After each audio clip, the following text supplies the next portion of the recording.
आज हम मुंशी प्रेमचंद के उपन्यास रंगभूमि के प्रमुख पात्र अर्थात नायक सूरदास के चरित्र चित्रण विषय पर विचार करेंगे। मुंशी प्रेमचंद एक जागरूक उपन्यासकार थे। वे उपन्यास और कहानी को मनोरंजन के साथ साथ उपयोगिता को भी उसकी आवश्यक कसौटी मानते थे।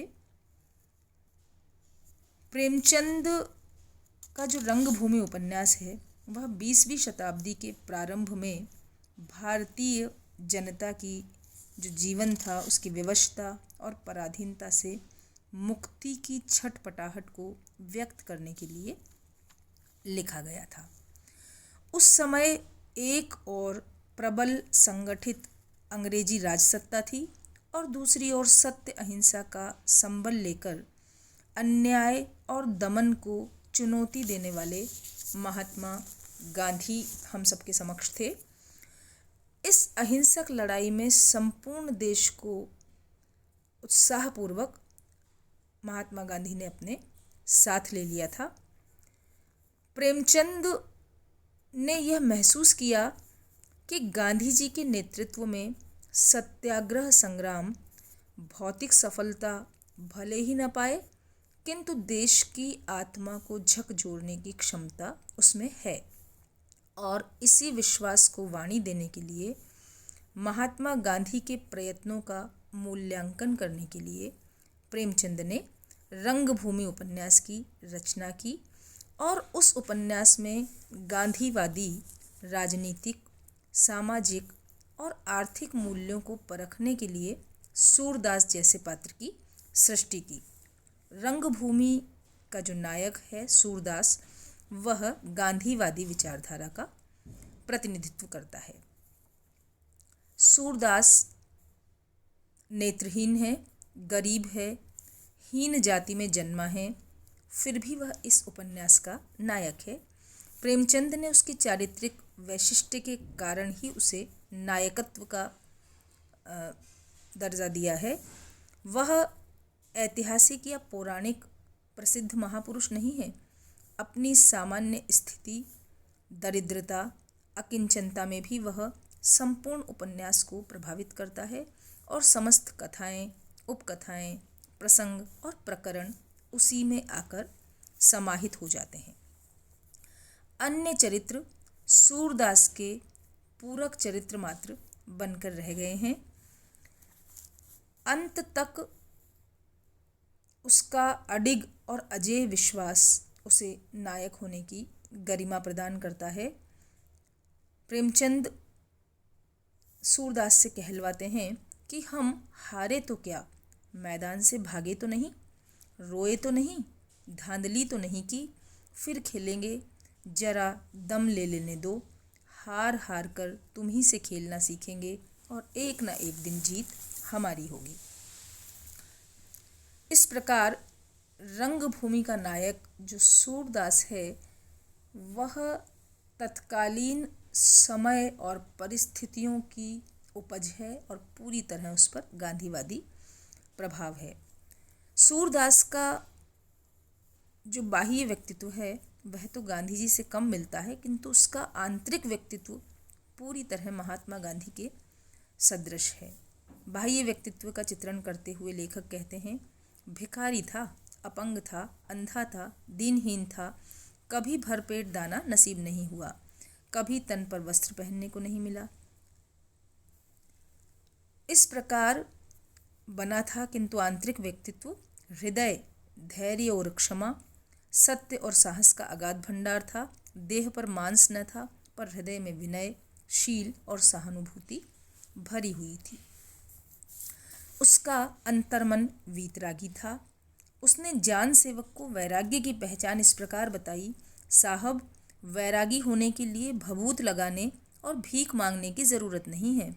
हमारे महात्माओं ने तो भभूत लगाने और जटा बढ़ाने को पाखंड बताया है। वैरागी तो मन से होता है। संसार में रहें पर संसार का होकर न रहे, इसी को वैराग कहते हैं। तो इस प्रकार महात्मा गांधी की तरह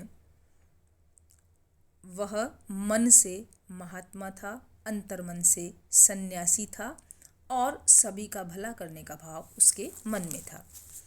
इसी प्रकार सत्य और अहिंसा के प्रति उसका अगाध विश्वास था। वह किसी भी क्षण किसी के दबाव में असत्य का सहारा लेता हुआ हमें दिखाई नहीं देता। साथ ही जब कभी हिंसा भड़कने का अवसर आया, उसने उसे टालने का पूरा प्रयास किया। अहिंसा के पक्ष को मजबूत करने के लिए वह जनता से कहता है, भाइयों, आप लोग अपने अपने घर जाएं। आपसे हाथ जोड़कर कहता हूँ, घर चले जाएं। यहाँ जमा होकर हाकिमों को चिढ़ाने से क्या फ़ायदा। तो इस प्रकार वह सत्य और अहिंसा को बल देता है। जिस प्रकार महात्मा गांधी ने भारतीय स्वाधीनता संग्राम को नया अस्त्र प्रदान किया, उसी प्रकार सूरदास भी इस उपन्यास में उसी प्रकार सत्याग्रह को संघर्ष का आधार बनाता है। जब सूरदास 2-3 महीनों तक सत्याग्रह करता रहा तो उसकी झोंपड़ी लोगों के लिए तीर्थ स्थान बन जाती है। महात्मा गांधी ने जिस प्रकार निजी संपत्ति के संबंध में सामाजिक अधिकार का एक नया दृष्टिकोण प्रस्तुत किया था, उसी प्रकार सूरदास भी उससे सहमत है। सूरदास ने भी संपत्ति को पूरी तरह ट्रस्टीशिप की वस्तु तो नहीं बनाया, किंतु वह भी अपनी संपत्ति को निजी नहीं मानता। वह चाहता है कि उसकी संपत्ति का ऐसा सामाजिक उपयोग हो जिससे समाज में विकृतियां न आवे और समस्त समाज का पोषण हो। इससे गांधी जी के ट्रस्टीशिप के सिद्धांत को सहज स्वीकृति मिलती है। महात्मा गांधी जानते थे कि औद्योगिकरण से बेरोजगारी बढ़ती है और चारित्रिक पतन भी होता है। इसी प्रकार सूरदास भी अपनी जमीन पर मानवों के हितार्थ कुआं, धर्मशाला, मंदिर बनाना अनुचित नहीं समझता, किंतु वह सिगरेट के कारखाने के लिए अपनी ज़मीन बेचकर समाज का अहित करने में भागीदार नहीं बनना चाहता। इस प्रकार वह औद्योगिकरण का विरोध करता नजर आता है। सूरदास नारी के प्रति अत्यधिक सम्मान भाव रखता है। उसके परिवार में मिठुआ के अतिरिक्त कोई न था, किंतु आसपास में जितने परिवार रहते थे उनके प्रति उसके हृदय में सच्ची आत्मीयता थी। वह तो सभी पीड़ित दुखी व्यक्तियों का सहायक समर्थक था, किंतु नारी के प्रति उसमें विशेष सम्मान तथा सहानुभूति का भाव था। नारी घरों में होने वाले अत्याचारों का भी वह विरोध करता है। नारी सम्मान और मर्यादा की दृष्टि से वह अपने पराये का भेद नहीं करता और किसी भी अनीति को सहन नहीं करता। यहाँ तक कि वह नारियों के पक्ष में गवाही देकर नर पशुओं को सजा भी दिलवाता है। रंगभूमि उपन्यास का सूरदास गांधी जी की ही तरह मानव मूल्यों को प्राणों से भी अधिक प्रिय समझता है। उसका हृदय करुणा, उदारता और सहानुभूति से संपन्न है। दूसरों के दुखों, गरीबी और पीड़ाओं पर सूरदास की संवेदनाएं उमड़कर क्रियाशील हो उठती हैं। वह यद्यपि अंधा है, भगवान के भजन गाकर भीख मांगता है और अपना पेट पालता है। उसका संपूर्ण भरोसा अपने भगवान पर है। वह अपना न्याय युद्ध भगवान के भरोसे अकेले ही लड़ता है, किंतु वह जनता को भी जनार्दन का ही स्वरूप मानता है।